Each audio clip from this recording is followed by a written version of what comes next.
안녕하세요, 이상원입니다.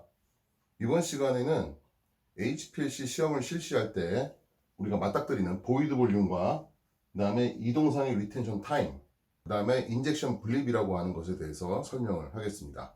자, 우리가 샘플 솔루션을 주입을 하면은 크로마토그램 상에 피크가 나타나죠. 자, 그런데 피크를 자세히 보면은 UV 디텍터로 우리가 디텍션을 할 때, 그럼 이쪽이 이제 observance 유니트가 되고요. 여기가 이제 시간이 되겠죠. 자, 그러면은 인젝션 하자마자 이런 식으로 이제 시그널이 베이스라인이 나오게 됩니다. 나오다가 어느 순간에 보면은 이런 식으로 올라갔다가 이렇게 떨어지는 이런 시그널. 그 다음부터 이제 이런 식으로 피크가 이렇게 올라오게 되죠. 자, 그러면은 제일 앞에 나오는 이렇게 깔짝 한번 떴다가 가라앉는 요 시그널은 뭘 말하는 걸까요? 보통 이게 뭐냐고 물어보면은 이제 용매 피크다 이렇게 얘기를 합니다.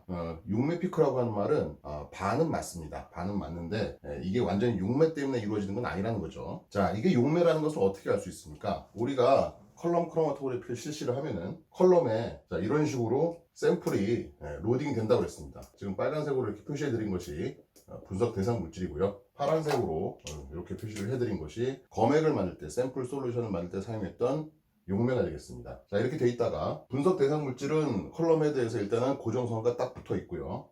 용매만 허물을 벗겨지듯이 툭 빠져나옵니다. 이런 식으로.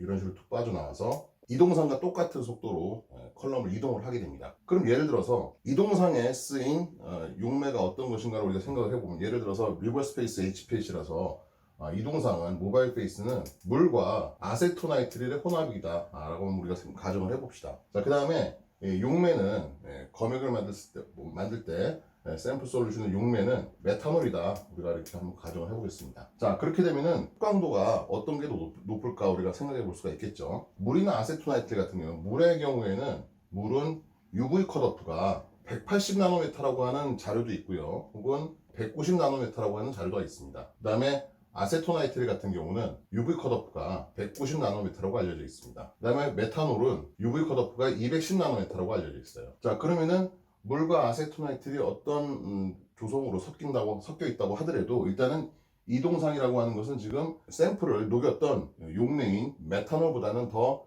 UV 컷오프가 낮다고 우리가 볼 수가 있겠죠. UV 컷오프가 낮다는 얘기는 뭐예요? 상대적으로 흑광이 적다는 얘기입니다.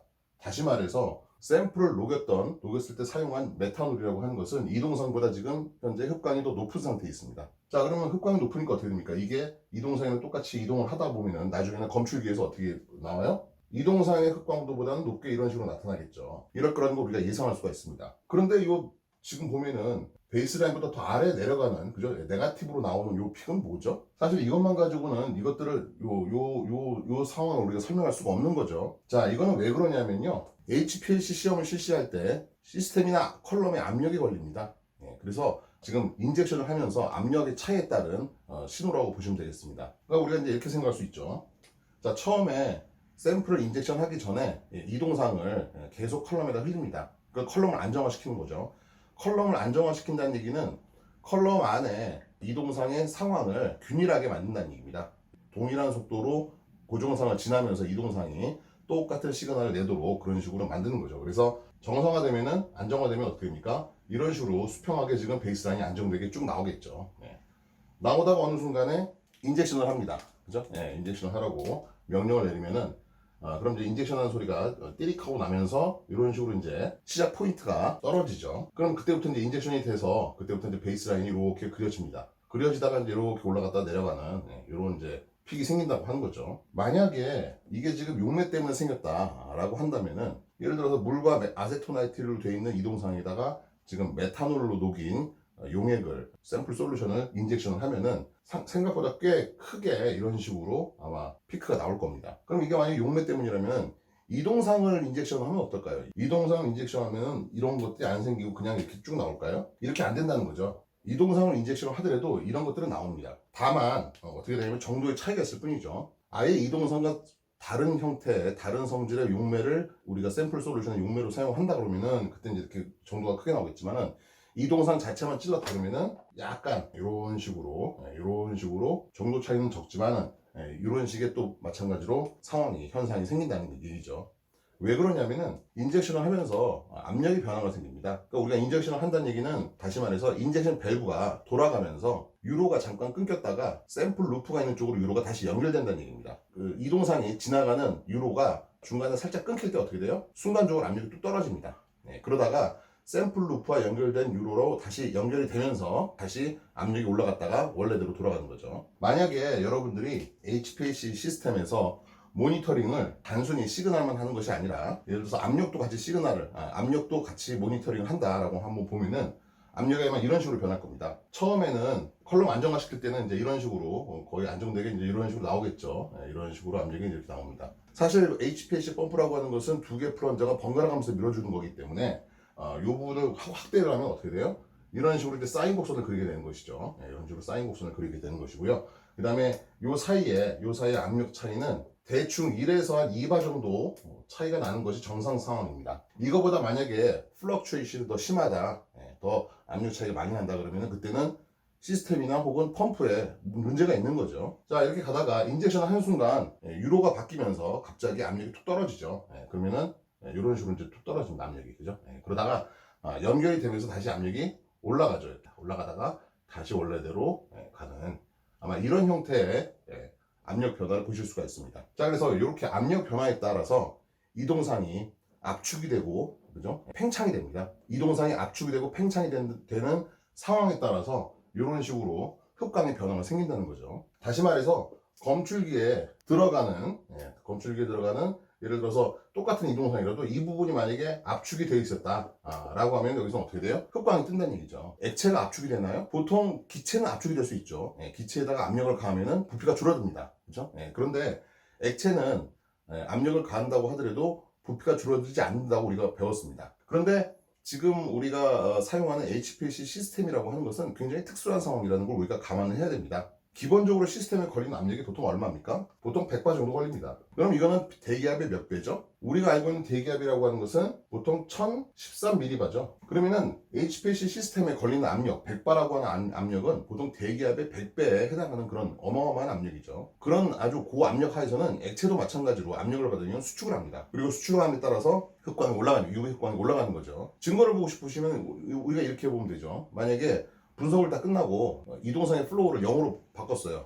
그러니까 멈춘 거죠. 플로우를 멈췄습니다. 그럼 어떻게 돼요? 아마 시그널이 갑자기 툭 떨어지면서 베이스라인이 밑으로 꺼질 겁니다. 요 앞에 이렇게 인젝션 할 때 인젝션 밸브에서의 그 유로의 변경 때문에 순간적으로 유로가 끊겼다가 연결되면서 생기는 압력 차이로 해서 이런 식의 시그널을 보이게 된다는 것이죠. 이걸 우리가 뭐라고 그러냐면은 인젝션 분립이라고 얘기를 합니다. 그래서 물론 앞에 나오는 거는 뭐예요? 앞에 나오는 거는 용매에 의한 거다. 그죠? 용매에 의한 거다라고 볼 수가 있지만은 뒤에서 꺼지는 것도 마찬가지로 뭐예요? 이거는 압력에 의한 것이다. 그래서 압력에 의한 것은 올라가는 것도 압력에 의한 것이고 내려가는 것도 압력에 의한 것이고요.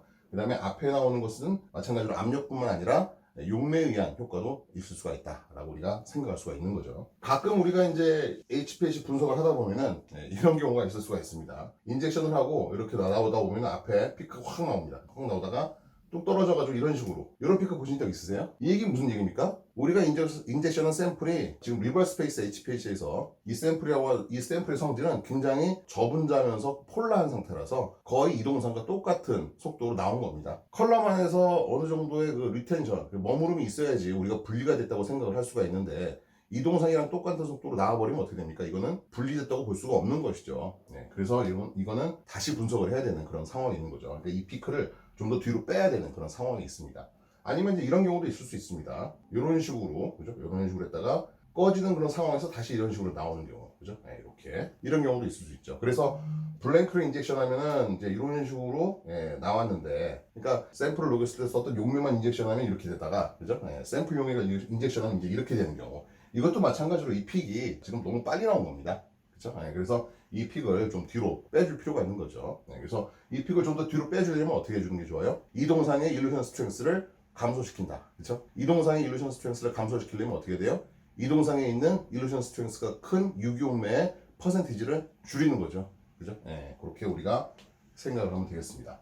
자, 그 다음에 또 하나 생각을 해야 될 것이 뭐냐면은, 자, 지금 보면은 샘플용매가 인젝션을 했을 때 샘플은 지금 요 컬럼 헤드에 붙어 있고요. 용매만 지금 툭 떨어져 나가지고 이제 이동상이랑 같은 속도로 이동한다고 그랬죠. 그러면은 지금 용매가 나오는 요 시점을 우리가 뭐라고 봅니까? 아마도 이동상이 컬럼을 통과하는 시간이다라고 우리가 생각할 수가 있겠네요. 다시 말해서 이동상의 리텐션 타임, 이 정도로 우리가 이해할 수가 있습니다. 그래서 이동상이 컬럼을 통과하는 시간을 보통 T0 혹은 T 모바일 페이스라고 해서 TM이라고 얘기를 합니다. 요거는 우리가 언제 사용을 하냐면은 보통 이제 커패시티 팩터 혹은 리텐션 팩터를 우리가 계산을 할 때 이제 사용을 하게 되는 것이죠. 자, 그 다음에 그러면 이동상이 이동하는 그 시간, 그죠? 예, 시간과 그 다음에 이동상이 이동 속도, 그죠? 예, 유속을 갖다가 곱해버리면 뭐가 됩니까? 바로 이제 보이드 볼륨이라고 하는 것이 나오는데, 보이드 볼륨이라는 건 뭐냐면은 컬럼 안에서 이동상이 차지하고 있는 부피를 말합니다. 보통 컬럼은 어떻게 돼 있죠? 고정상이 본디드 페이스, 그죠? 예, 본디드 페이스로서 붙어 있는 그런 솔리드 서포트들이 이런 식으로 꽉 들어차 있다고 그랬습니다. 그죠? 예, 이런 식으로 꽉 들어차 있는 상태인데, 보이드 볼륨이라는 건 뭘 말하냐면은 이동상이 차지하고 있는 공간, 그죠? 예, 그래서 고정상이 차지하고 있는 공간 말고 그 사이사이에 지금 이동상이 지나는 이동상이 차지하고 있는 공간을 우리가 뭐라고 그러냐면 보이드 볼륨이라고 얘기를 합니다. VM이라고 이제 얘기를 하고요. 자, 그럼 보이드 볼륨은 어떻게 구하냐면은 일단 우리가 이동상이 컬럼을 통과하는 시간을 알았으면은 보이드 볼륨은 어떻게 구해요? 이렇게 구할 수가 있죠. 이동상의 컬럼 통과 시간 T0 혹은 TM 곱하기 이동상의 유속, 그죠? 플로우 레이트를 우리가 곱해주면은 바로 보이드 볼륨을 구할 수가 있다라는 거죠. 보이드 볼륨을 구하는 또 다른 방법은 있습니다. 어떤 게 있냐면은, 자, 지금 고정상이 아닌, 그죠? 예, 지금 이동상으로 차 있는 공간을 우리가 보이드 볼륨이라고 얘기를 했죠. 더 정확하게 말하면 어떻습니까? 지금 고정상이라고 하는 것은 사실 이렇게 꽉 막힌 상태가 아니라 어떻게 돼 있다고요?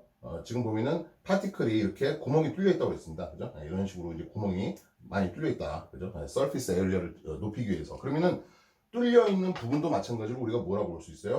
뚫려 있는 그 부분도 우리가 그 공간도 보이드 볼륨이라고 볼 수가 있습니다. 그래서 우리가 이렇게 볼 수가 있는데, 이런 식으로 보이드 볼륨을 구하는 거 말고도 또 다르게 구하는 방법 중에 하나는 뭐냐면은 컬럼 볼륨에 공급률을 곱하는 겁니다. 포로시티라고 얘기를 하죠. 포로시티라고 얘기를 하고, 뭐냐면은 컬럼의 전체 부피를 100으로 놨을 때 고체 입자로 채워진 부피를 제외한 나머지, 그죠? 예, 나머지 보이드 볼륨이 차지하는 퍼센티지를 우리가 보통 공급률이라고 얘기를 하죠. 그죠? 예, 그래서 공급률을 이제 퍼센티지로 곱하는 것이 아니라 분수 형태, 그죠? 소수 형태로 우리가 곱하는 거죠. 그래서 일반적으로 이제 우리가 많이 쓰는 뭐 4.6에 150에 무슨 뭐 5마이크로 혹은 3마이크로짜리 우리가 쓴다 그러면 이제 보통 공급률을 뭐 0.68 정도로 놓습니다. 컬럼 볼륨이라고 하는 것은 컬럼이 지금 사실 보면은 이런 식으로 원통형으로 생겼잖아요. 그죠? 네, 그래서 컬럼에 반지름 곱하기 3.14 곱하기 길이 해가지고 우리가 원통의 부피를 구하고요. 그 다음에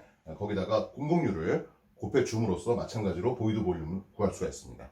그래서 두 가지의 보이드 볼륨을 구하는 방법을 제가 소개시켜 드렸고요. 그 다음에 이동상이 컬럼을 통과하는 시간을 TM 혹은 T0 그렇게 우리가 보통 얘기를 합니다. 그래서 여기까지 지금 인젝션 분리과, 그 다음에 보이드 볼륨, 그 다음에 이제 이동상이 컬럼을 통과하는 시간에 대한 설명을 드렸습니다.